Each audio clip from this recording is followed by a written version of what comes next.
Bismillah ar-Rahman ar-Rahim. Alhamdulillahi Rabbil Alameen. Wassalatu wassalamu ala Sayyidil Mursaleen wa ala alihi wa sahbihi ajma'een. May the peace and blessing of God be upon all of you. The month of Ramadan is here, and generally we are at our massages during this month, mostly breaking fast with the community, visiting family and friends, and having iftar gatherings. But this year, due to COVID-19, we're unable to do most of those things. Massages are closed, and Taraweeh prayer are done at home individually or with the if those who are blessed to have family members with them, with a few family members.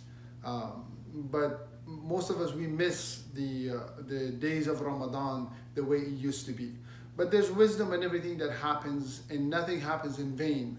Allah is aware of the situation. The Quran tells us, وَمَا تَسْقُطُ مِنْ وَرَقَةٍ إِلَّا يَعْلَمُهَا, that a leaf of a tree does not fall from the tree except that Allah is aware of that. Allah knows about that. And this is why many of the Persian poets, they always say, look at the leaf of a tree when it falls, it falls as though it's dancing, because it knows it came down with the will of God.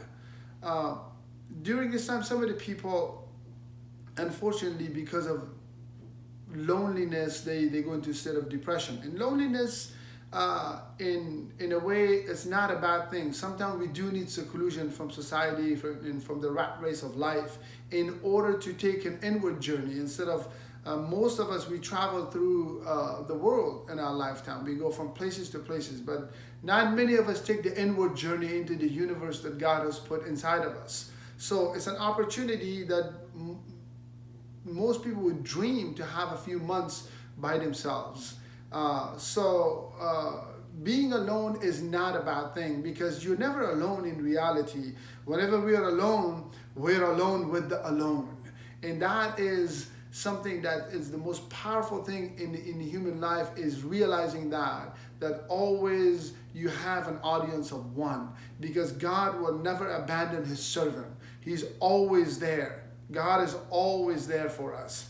And we should never feel lonely. There was a book called Children's Letters to God. And these are 6 years old, 7 years old, and young kids who used to write letters to God, and somebody compiled it. It starts with Dear God. And one of them said, Dear God, ever since I found you, I never felt lonely again. And that is the power of finding Allah subhanahu wa ta'ala, finding God. And you find God when you find yourself. You have to take the inward journey and go to your heart and see the light of God in your heart, because God resides in the heart of every human being. But the fact that we are people of faith, it means that we are people of hope, because hope is at the heart of faith.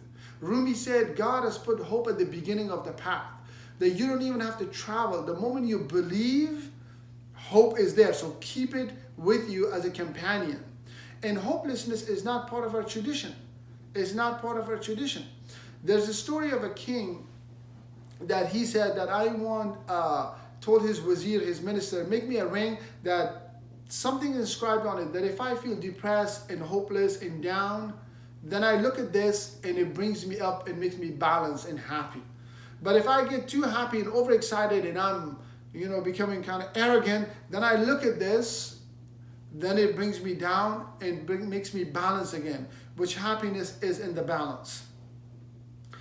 So they went to the wisest man in the nation, and he said, I'll inscribe something, but the king cannot look at this until he's in the lowest point of his life or at the highest point. These are the 2 points he needs to look at this to make him balance. So they said, okay, they give it to him, and the king obliged by the rule of the ringmaker, the wise man.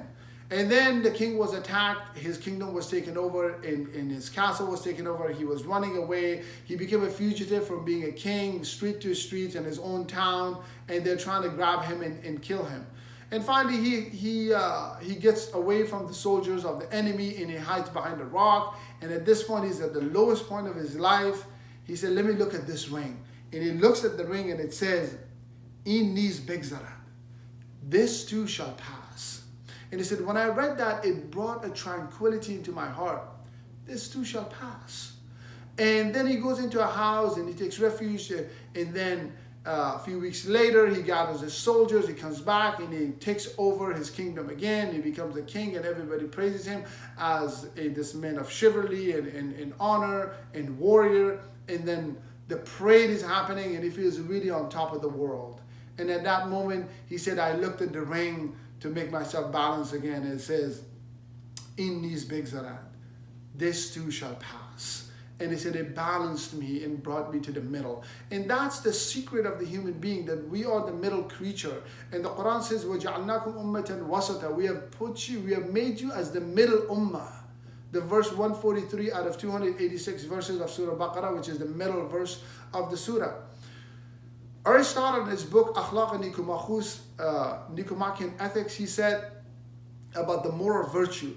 Because the moral virtues are based on balance in the middle. And the four moral virtues that he identified, number one is bravery or shaja'a or courage. Courage, he said, is the golden mean between recklessness and cowardice. In other words, it's in the middle. Rumi said, "Andaze niku dar ke andaze nikust." Keep the balance, because beauty and virtue is in the balance, is in the middle. When we look at our Prophet ﷺ, we would see that everything about him was balanced, inwardly and outwardly. Look at his height. He wasn't too tall, nor was he too short. Look at his hair. It wasn't curly, nor was it straight. It was wavy. Look at his speech. It wasn't too long. Look at all the ahadith. And it wasn't too short where it didn't make sense. It was concise and meaningful. He didn't speak too loud where people get annoyed. He didn't speak too soft where people can't understand what he's saying. His speech was right in the middle.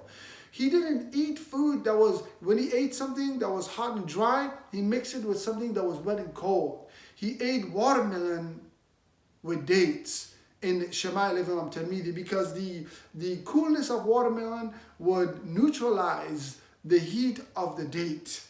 Sallallahu Alaihi Wasallam. His favorite color was the green, which is the middle color.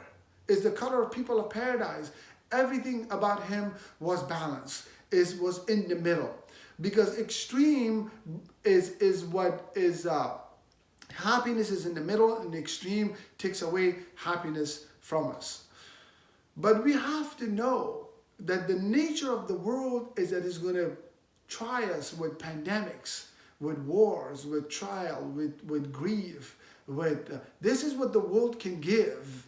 This is the nature of this world. And sometimes we get too used to luxury and comfort and beauty. Umar ibn al-Khattab radiallahu anhu said, he said, "Ikhshawshinu fa inna ni'mata la tadum." Be rough on yourself, because blessings do not last. Not always you will have all of the blessing. They don't last. You will lose them. This is the nature of the world. And one of the things that Shakespeare said, he said, know that this world is a play. All of the world is a stage. And all of the men and women are merely actors. This is what the world is about. This is the nature of the world. Bulleh Shah, the great poet of Punjab, he said, I'm like a puppet on a string. I tremble at every touch. And this is who we are, and we have to believe in the hand of providence. We have to believe. Sa'di Shirazi, the great poet of Persia, he said, دور گردون گرد روزی بر مراد ما نرفت دائما یکسان نباشد حال دوران هم مخور. If the wheel of fortune, this earth as it turns, it doesn't turn in accordance to our liking and our desires, don't grieve. Don't be sad. Don't worry. Because the mere fact that it turns, it means it changes. The mere fact that it turns, it changes. The earth would never spin in the same way.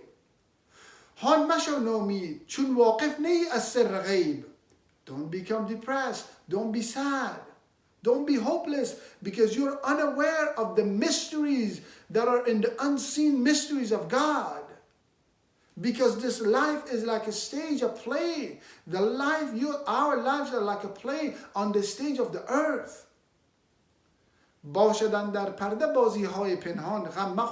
Because this play of life has many curtains and many scenes. You're unaware of the next scene. You're unaware of on the next scene on the play of life. Because right now we're in a pandemic, it's a low time. But we don't know the next scene, it might be a wedding scene. It might be triumphant scene. But no matter what happens, when there's pandemic scene and when there's scene that we're on top of the world, keep remembering the rain. Inni's bigzarat. This too shall pass. Wassalamu alaikum wa rahmatullahi wa barakatuh.